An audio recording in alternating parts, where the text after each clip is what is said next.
While you're finding your seats, I have a couple administrative notes for you today.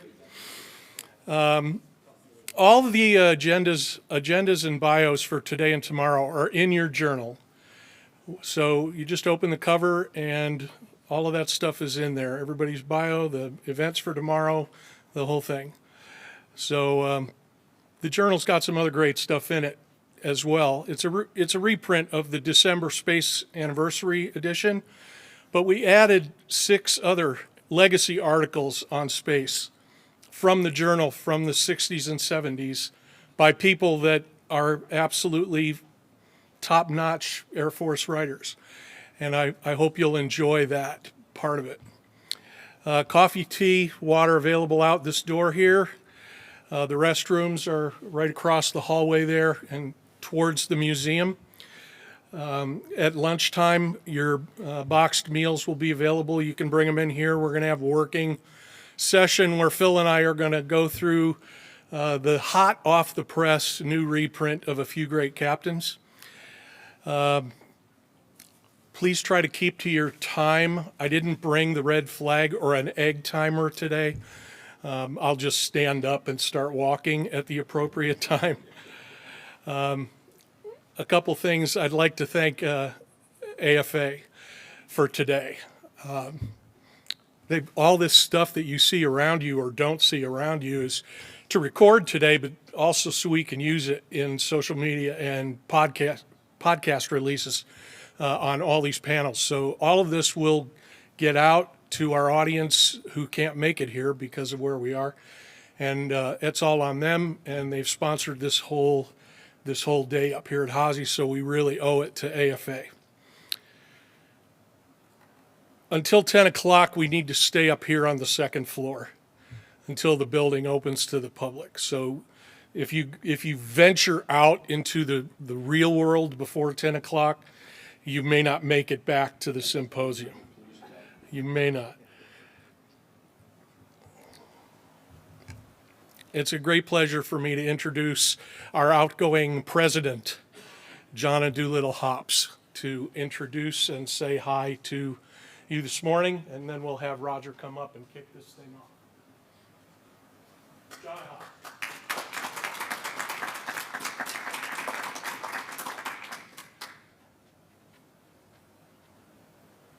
I want to start with thanking everybody for coming. I really appreciate your participation. I've been looking forward to this for quite a while now. And a special thank you to the AFA, which, since my grandfather had a little bit to do with them, it's just got a special spot in my heart. And again, without your help, we wouldn't have had this, wouldn't be possible. Our first symposium was in 2022. And the concept behind that symposium was to bring 4 groups together. We wanted to bring the veterans, so the people who were making the history. And we wanted to bring the historians together, the people who take a look at that history, record it, and analyze it. Then we wanted to reach out and bring the museums in with us, because those are the groups really that get it out to the public. And the 4th group that we wanted was to bring the fans. So the vision was that the symposiums would bring us together, and that the foundation would then be sort of that platform where we can continue to interact together and to share what we know. So that's where we started, and that's where we're going. And I just wanted to give you that bit of information and to thank you so much for joining us. Thank you.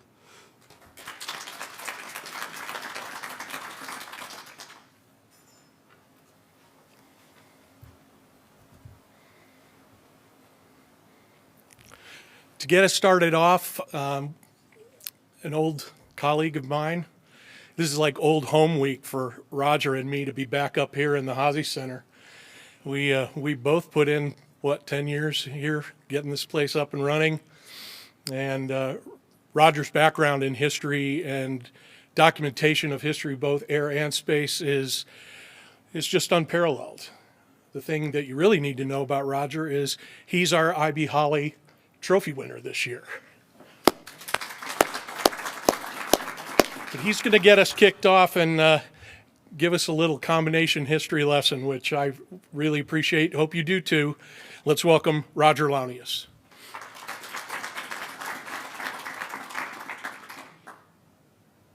Thanks, everybody. I appreciate you being here. I am Roger Launius. I spent a number of years at the Air and Space Museum, and well, you've seen the bio, so I don't need to go into it.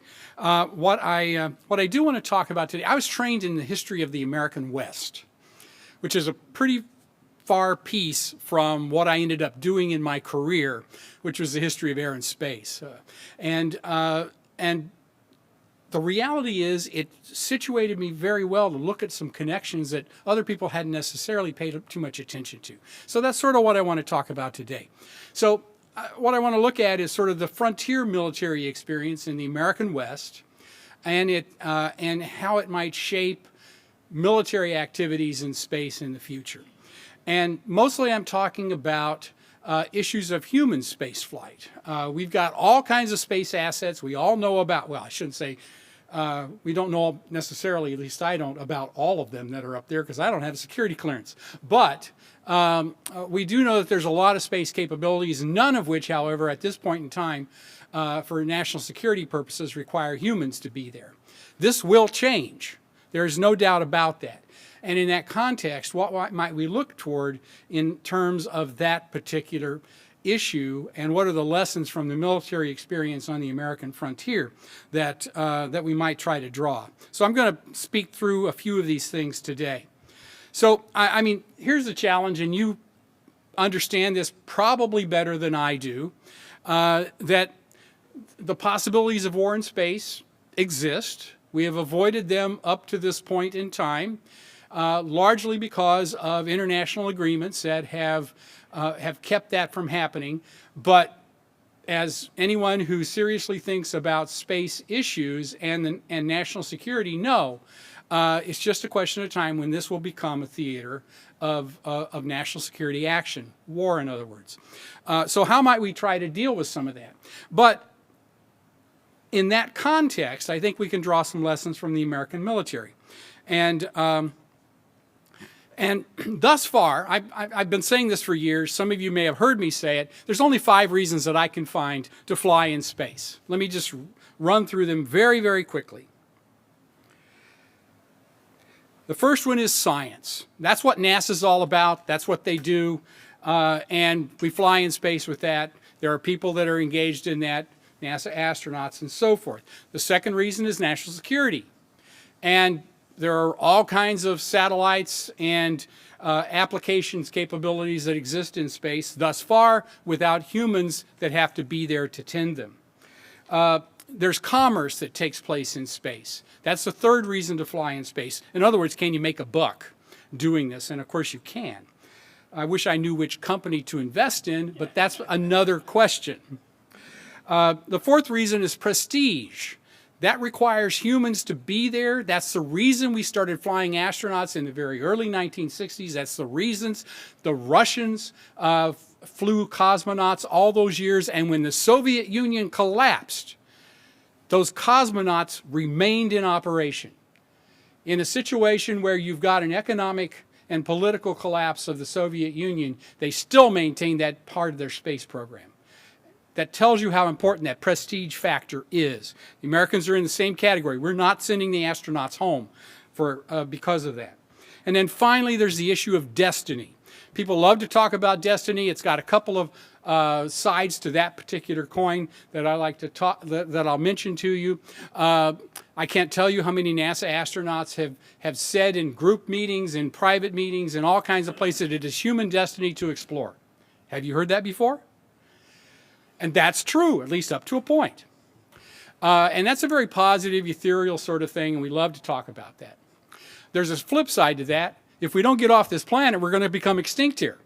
And that is 100% guaranteed certainty. It's just a question of when. And that might be, Carl Sagan used to like to talk about several billion years in the future, the last perfect day on Earth would take place, and then after that, the sun will become a red giant. It will engulf this planet, and if we're not planet hopping somewhere else, we'll all be crispy critters. The reality is there are much more immediate threats as well, and so moving outward is an opportunity to preserve the species as we do that. Those are the 5 reasons. Thus far, none of those are compelling in the context of military engaging in space, in terms of being military astronauts doing military things in space. We've had some of that. There's shuttle astronauts that flew, who did national security things. Obviously, in the heroic age of spaceflight in the 1960s, virtually all of the astronauts were military who were on detached duty, working for NASA for a period of time. Some of them went back to their services and did interesting and important things after that as well. Those are the kinds of things that we do in flying in space. And those are the only reasons I can come up with for doing this. If you've got other reasons, I'll be glad to hear them. But beyond that, it's something that we need to think through. And so how would the military interact in the space environment in the future, beyond GPS satellites, other application satellites, various things of that nature that are there today? So when we talk about the military on the Western frontier, and I'm really thinking mostly of the 19th century, but it doesn't have to be. And Dick, I need to warn you, I can do this all day. You need to wave your arms when I need to get off the stage, okay? Yep. All right. Well, the first one was exploring the frontier. And that was a significant aspect of this. I'll talk more about that in a minute. The second one is securing the frontier with military resources that were there to do so. The third reason was developing the frontier, something we don't think about very much, but I'll talk more about that in a moment as well. And then finally, the one that I find most fascinating, understanding the frontier. I would contend that those 4 activities in space will be military activities as well, and not entirely, but certainly in no small measure will be, the military will be called upon to engage in those activities. And our language about talking about space is a little bit outdated, and I just want to say something about that here. The book that you can see by Willie Ley and Chesley Bonestell. Chesley Bonestell was an artist. He drew that picture on the front. You can see what amounts to a V2 with wings on it on the moon from 1949, The Conquest of Space. And that's a term near and dear to us. We think about it in the context of the American West, too. I would think that that's actually something we need to get away from in terms of thinking about it in that particular way. The other book that you can see on the right is the Payne Commission report from the 1980s talking about the next 20 years in space, pioneering the space frontier. Frontier is a useful term in a lot of ways. It conjures up some images that are more negative than others, but mostly they're sort of positive American images. And as we all know, Captain Kirk gave the famous soliloquy, "Space, the final frontier." and I don't minimize that. From the birth of the United States, wherever the Americans went, the military accompanied them, and that's going to happen in space as well.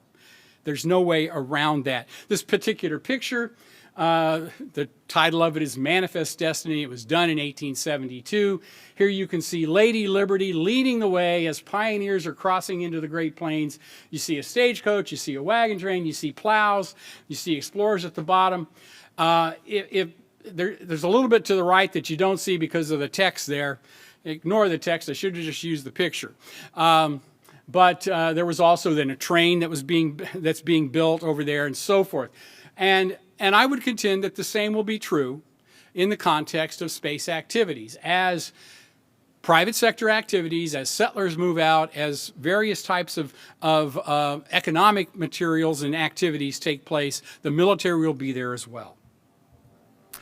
We have an image of this that I think is unfortunate, and it's built upon more than 100 years of literature and especially movies, and movies are powerful in the context of sort of pushing us in certain directions to think about things.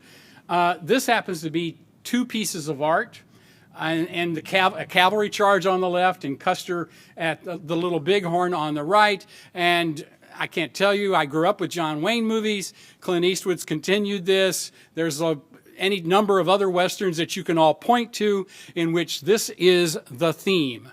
And those things did exist. They are real. There was Indian wars in the American West, but there were not very many of them. And most of the things that the Army did there, it was mostly the Army, was not this kind of military activity. The reality is much more sophisticated. The reality is doing things in a peaceful environment that are helpful to the community and the Americans who are moving outward. For one thing, so the National Road, some of you have probably been on a version of it, running from Columbia, Maryland, and we all know where that is, Cumberland, Maryland, over to Vandalia, Illinois, across the Midwest. Much of that was built with Army labor. And certainly it was surveyed and marked with Army labor. So that particular activity is something that we don't think of when we think about the frontier military. Will we see things like that in space as well? Will there be roads on the moon built in that particular way? Could be. I'd almost be willing to bet the fort that you can see on the right, Fort Chouteau, was built in the mid-19th century in South Dakota, and it became a hub of activity, military activity, commercial activity, transit activity, immigration. All of that took place there, and that was a military post, first and foremost. We will see, I can guarantee you on the moon there will be, on some point in time, military posts. There has to be. There's no way around that. So, if we define that experience on the frontier, there's four major ingredients that I think are part of this. The first is sort of challenging environments. This is a very unusual, harsh, difficult world in which to deal. People didn't know at the time what they were going to experience when they got there. The first explorers went out, they came back, they talked about this. They might have given a sense of what was required, but until you experienced it yourself, you probably didn't know. And so operating in those environments is a real challenge. And the military was very effective at doing that. They will be in space, talk about the harshest environment you can imagine. There it is. Unique strategies that they had to develop to deal with the native population, to deal with international relations, to deal with all kinds of other things that were difficult in that context. Logistical issues, moving things from one place to another. When I worked for the Air Force, I was the MAC chief historian. Those of you who remember MAC, the Military Airlift Command, okay. I think I heard somebody say they were a C-141 driver at one point. Okay. Moving things from one place to another on a timely basis, doing it effectively, getting it there as it's supposed to be, is no small task. And the Army, the military, was capable of doing that very well in the 19th century. They still are today, and that will be a major resource moving forward. And then finally, limited support. If you're out there doing this stuff on your own, you're not going to get a lot of help. If you need reinforcements, who are you going to call? And how quickly are they going to get there? That's all a part of the military frontier experience that will also be similar in the context of space. So let's talk about exploring the frontier for a minute. And we've all heard about some of this before. So the Army exploration expeditions are rife. There's dozens of them in the 19th century. The most famous, by far the most famous, is Lewis and Clark. 1803 to 1806, Meriwether Lewis, who was an military officer, a captain in the Army, was an aide to Thomas Jefferson. Jefferson tapped him to lead this exploring expedition. And Lewis said, I'll only do it with one of my friends, William Clark, who will be a co-leader of this particular expedition. And here's a little known fact and sort of a fun story. And those of you who are familiar with military rank and seniority know what that means in the context of command.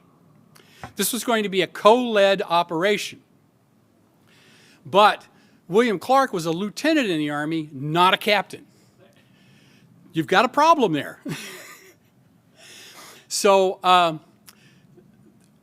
Jefferson put forward request to the War Department, which was then taken up by the Congress, to promote William Clark to captain. It did not come through in time. He was a lieutenant through the entire expedition. It should be Lewis and others, probably. But the reality was they were co-leaders of this expedition. And the papers that they signed, official orders and various other things, when they signed them together, it was always Meriwether Lewis first, signing on the left, Captain, United States Army. And William Clark would sign William Clark and etc. He didn't give his rank. They kept this a secret from the men on the expedition so that they would, so, you know, if Clark gave an order, they could just turn to Lewis and say, well, you know, that's not valid. This guy's in charge. And that's how they operated. Co-leads on this, sort of done with a sleight of hand. It didn't turn out badly. They were great friends, they were great colleagues, and it worked very well. It could have been dicey had they gotten to some sort of argument on the expedition. They didn't. And I should say, William Clark had a much more significant career on the frontier than Meriwether Lewis did. Meriwether Lewis died within a few years of the expedition. Clark lived into the 1830s and was the Indian agent in St. Louis until his death. He had enormous influence and responsibility in the trans-Mississippi West. But that's the Clark expedition. We're familiar with that. I could talk about Stephen Long. I could talk about John Charles Fremont. I could talk about John Wesley Powell and the U.S. Geological Survey after the war, the Adolphus Greely expedition into the Arctic during the first International Polar Year, on and on and on, all military operations. The Navy also engaged in these sort of things. The Charles Wilkes expedition to the Pacific in the 1830s and 40s. And there's others, and of course I got a picture. By the way, the picture on the lower left is Lewis and Clark in Sacagawea. Everybody knows that story. On the right, it's Richard Byrd, who flew over the pole in 1926, Navy officer.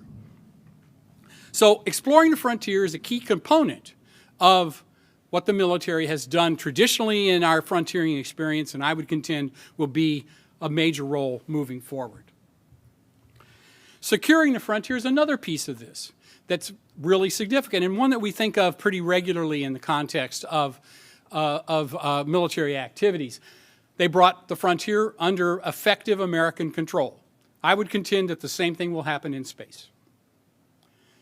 And I would contend that a place like the moon will become one in which international entities will be engaged in various activities there. The armored, the military, if you will, probably is not just one service, will be involved in that particular area. They establish governance patterns and enforce that. They built forts, which were incredibly significant as bastions to maintain security over the regions that they controlled. All of that is a part of the security apparatus that I contend will be a part of military people in space. So outposts on the moon and Mars are, in my mind, not a whole lot different than, in this particular case, Fort Ticonderoga in New York State, and any number of Western forts that you can imagine out on the Great Plains and in the Rocky Mountains. Conflict, and a big piece of this is going to be engagement and conflict resolution. If you've got competing interests out there, there's going to be clashing of them, and the military has to be engaged in that. Some of it will be peaceful, no question. Negotiation is a big part of this. The Army just didn't go, they were not an organization that just went out and killed people all the time. Most of what they did was not in that category at all. They helped to develop the frontier. The forts were a big piece of this. The roads were a big piece of this. Defensive strongholds, administrative centers, things of this nature. And those forts become the nexus of economic activities as private citizens move out to do various kinds of things in the area, and trading posts are always attached to this. And oftentimes, there are native populations that are nearby as a part of that process. So I talk about the the soldiers serving as the first frontier lawmen, and they did.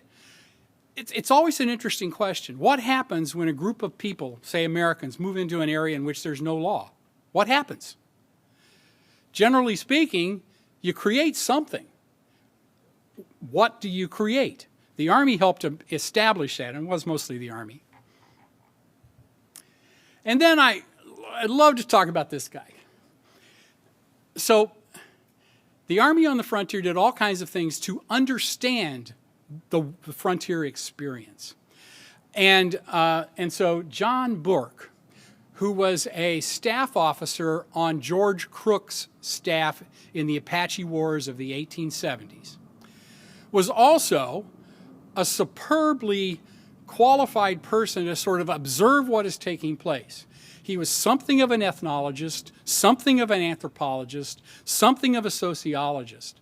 And he kept diaries while he was there, very extensive diaries about what was taking place and his thoughts on it. He put those in books after the fact, and he created a set of understandings about what was happening, especially with the native populations in the American West, that are spot on.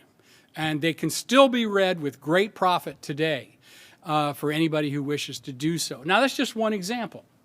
And by the way, this guy was a kid who was a teenager who ran off and joined the Union Army in 1864, and he stayed with the military through the into the 1880s,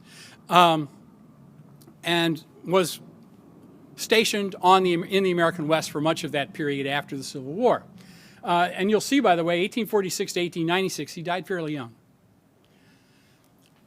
but not because of any combat or anything like that. It just, things happened.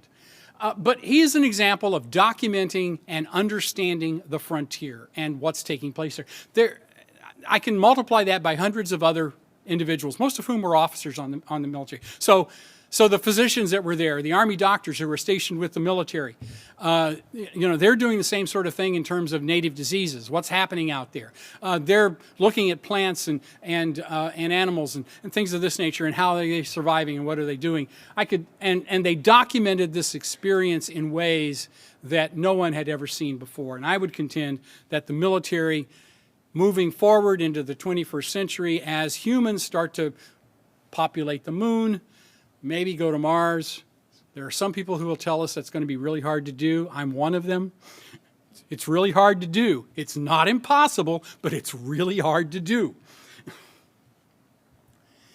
And then there are threats that we have to deal with. They are not necessarily about humans in space and military in space, but this whole business of this sort of space cyber electromagnetic nexus, I think, is the next major challenge in the context of military activities in space.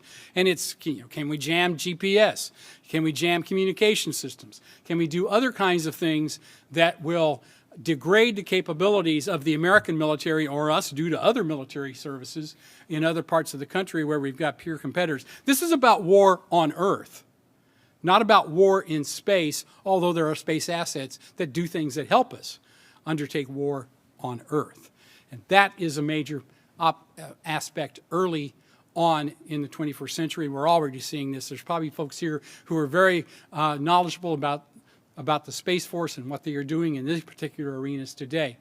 But that's not first and foremost about having humans, military in uniform, in space. It's mostly about things that we're doing to support our activities here on Earth. That is mostly what I wanted to talk about. I think I've got one more slide, and that has to do with the issue of international cooperation and regulation. Right now, space is mostly a Wild West. There are a few rules in place, but they can be violated pretty regularly. We have something that says you can't own property on the moon. Anybody believe that that's really going to stand? I don't.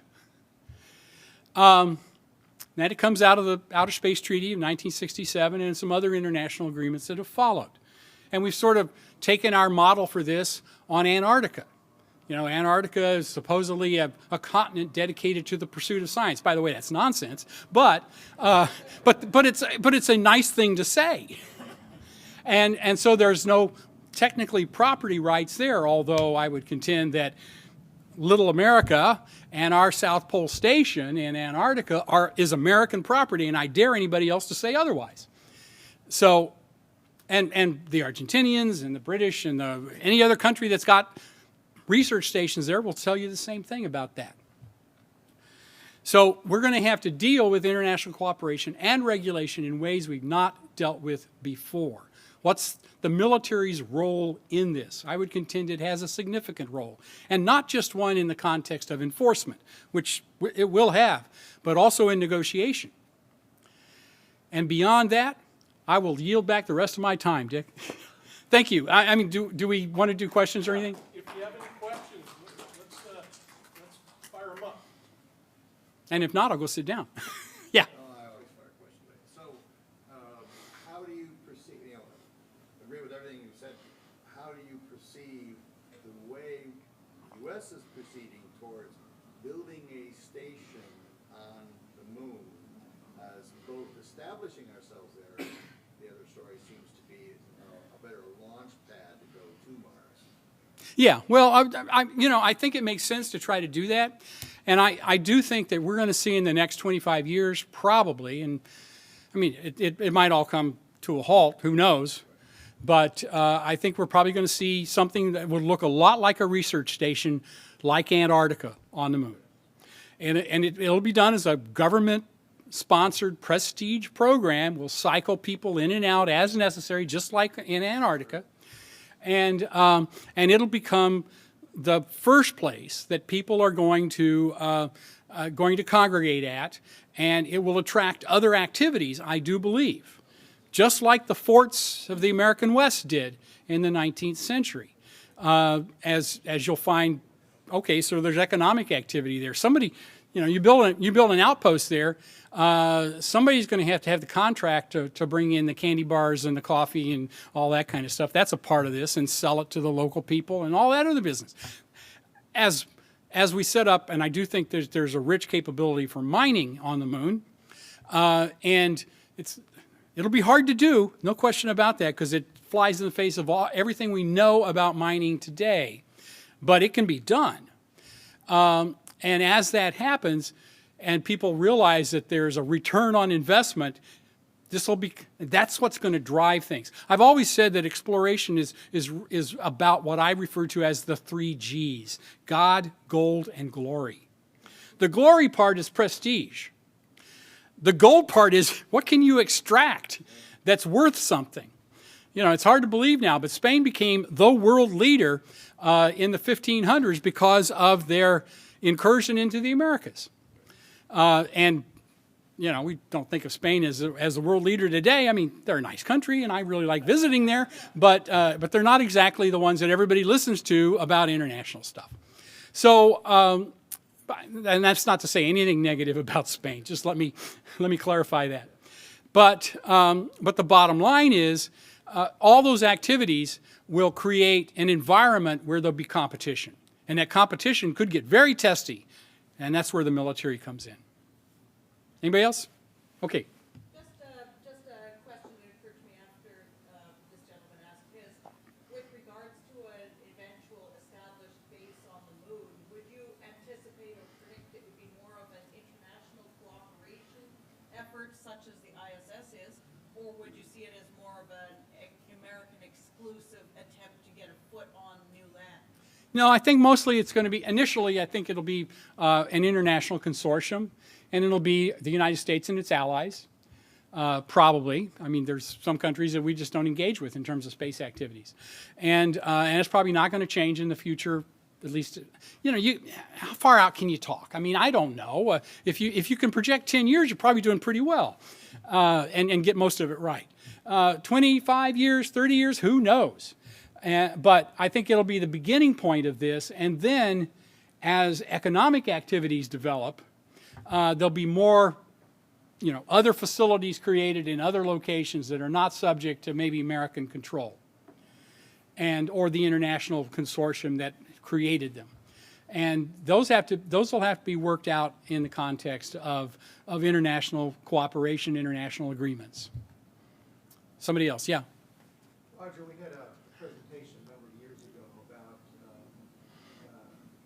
project that General Mitchell, or Colonel Mitchell at the time, flying the bomber route around the periphery of the United States in the early 20s. In many cases to help drop in on local communities of established airports, and I know the Boise Airport was created because of that.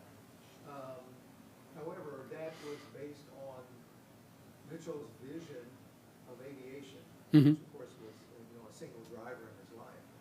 Do we need folks like that have these visions that are in a position of driving the projects to do that? And how do we encourage them to take the step forward from a government side and also from the military side? Yeah, I mean, I think you're right. Billy Mitchell did. There were other things like that as well, both the Navy and the Army Air Corps at the time, Army Air Forces, I guess, engaged in those activities, especially right after World War I and into the 20s. So I could foresee things like that happening again. As you know, is there a better way to? NASA has this program to sort of return to the moon. Is there a better way to do that? And might that be demonstrated using other types of technology supported by maybe the DoD? It's possible. Don't know that it will happen, but it's certainly a possibility. And one of the things that in addition to demonstrating, and fundamentally he was demonstrating the technology, we can do this.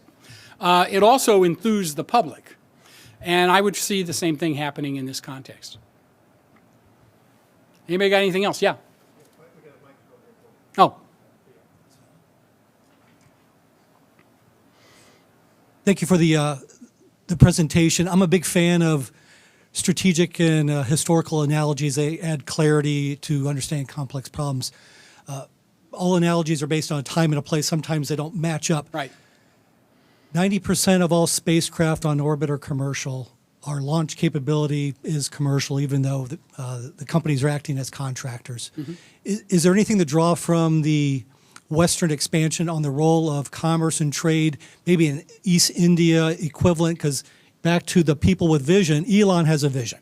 Yeah. He's going to send missions to Mars in the next few years. So he says. We'll see. They may not have people on it, but he's going to send spacecraft to Mars, and it may be a one-way trip. He could so send a Tesla there. Is there any examples where non-governmental entities had a role in the westward expansion? Totally. Yeah, absolutely. I mean, the railroads wouldn't exist without that.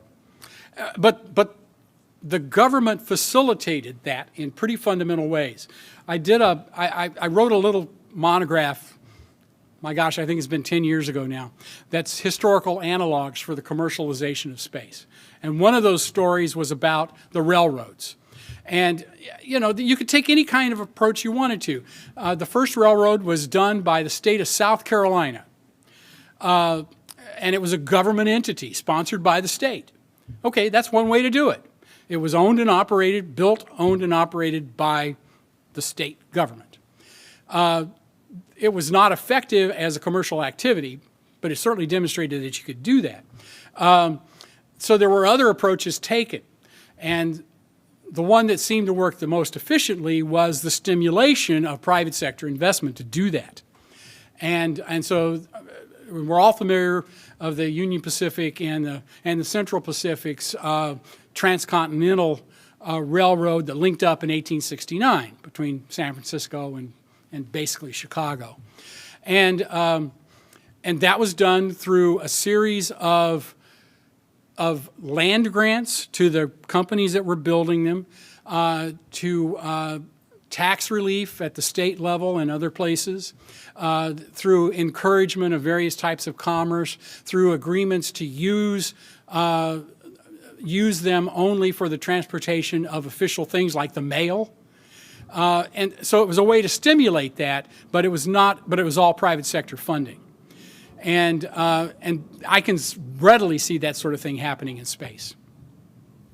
I really do think that's a model of public-private partnership that would work effectively. Are we done? Thank you.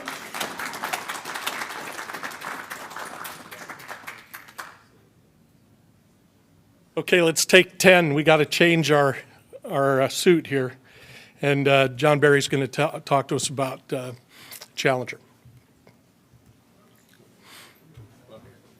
Come on. Thanks for having me. That was fun. Thanks. This is a wonderful event. I'm just giddy with the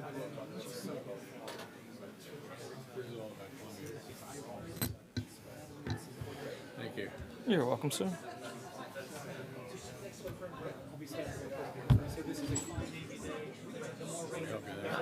Thank you, sir. Put it back. Thank you kindly.